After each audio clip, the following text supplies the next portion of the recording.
This news is brought to you by Noah's Flora Kottayad കവല ആലക്കോട്. പ്രമുഖ ദൃശ്യമാധ്യമ പ്രവർത്തകൻ വിക്ടർ ജോസഫ് അന്തരിച്ചു.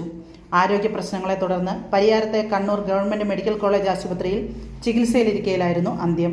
India Vision, Manorama News, Amrita TV, Jaihind തുടങ്ങിയ പ്രമുഖ മാധ്യമ സ്ഥാപനങ്ങളിൽ ദീർഘകാലം സേവനമനുഷ്ഠിച്ചിട്ടുണ്ട്. മികച്ച വാർത്താ അവതാരകൻ, റിപ്പോർട്ടർ എന്നീ നിലകളിൽ ശ്രദ്ധേയനായിരുന്നു. മുൻ ഇന്ത്യൻ വോളിബോൾ താരം മനു ജോസഫ് സഹോദരനാണ്.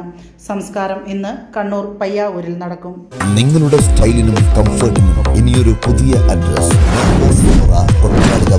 ആലക്കോട്. ഏറ്റവും മികച്ച ബ്രാൻഡുകളും ലേറ്റസ്റ്റ് ട്രെൻഡുകളും നിങ്ങൾക്കായി ഒരുക്കുന്നു. സ്ത്രീകൾക്കായി പ്രമുഖ ബ്രാൻഡുകളുടെ വിപുലമായ ശേഖരം. ഓരോരുത്തർക്കും അനുയോജ്യമായ സൈസുകളിലും മോഡലുകളിലുമുള്ള കംപ്ലീറ്റ് ഇന്നർ വെയർ ഏറ്റവും മികച്ച ഗുണമേന്മയോടെ ലഭ്യമാണ്. പുരുഷന്മാർക്കും കുട്ടികൾക്കും വേണ്ടിയുള്ള പ്രശസ്ത ബ്രാൻഡുകളുടെ ഇന്നർ വെയറുകൾ കംഫർട്ടിനും ഈടിനും ഞങ്ങൾ മുൻഗണന നൽകുന്നു. വിവാഹങ്ങൾക്കും മറ്റ് ആഘോഷങ്ങൾക്കും മാറ്റുകൂട്ടാൻ അതിമനോഹരമായ റെന്റൽ ജ്വല്ലേഴ്സ്. ഏറ്റവും പുതിയ ഡിസൈനുകൾ വാങ്ങാനും മിതമായ നിരക്കിൽ വാടകയ്ക്കെടുക്കാനുമുള്ള സൗകര്യം. ലേറ്റസ്റ്റ് ട്രെൻഡിലുള്ള കൊറിയൻ സ്റ്റൈൽ ഹെയർ ആക്സസറികൾ, ബ്രാൻഡഡ് ഐറ്റംസ്, മറ്റ് ഫാൻസി ഐറ്റംസ് എന്നിവയുടെ വലിയൊരു നിര തന്നെ ഞങ്ങൾ ഒരുക്കിയിരിക്കുന്നു. ഏറ്റവും മികച്ച ബ്രാൻഡുകൾ തികച്ചും ആകർഷകമായ വിലയിൽ. നോഹാസ് ഫ്ലോറ കൊട്ടയാട് കവല ആലക്കോട്. ബുക്കിംഗിനും കൂടുതൽ വിവരങ്ങൾക്കും ബന്ധപ്പെടുക 898921215159593737.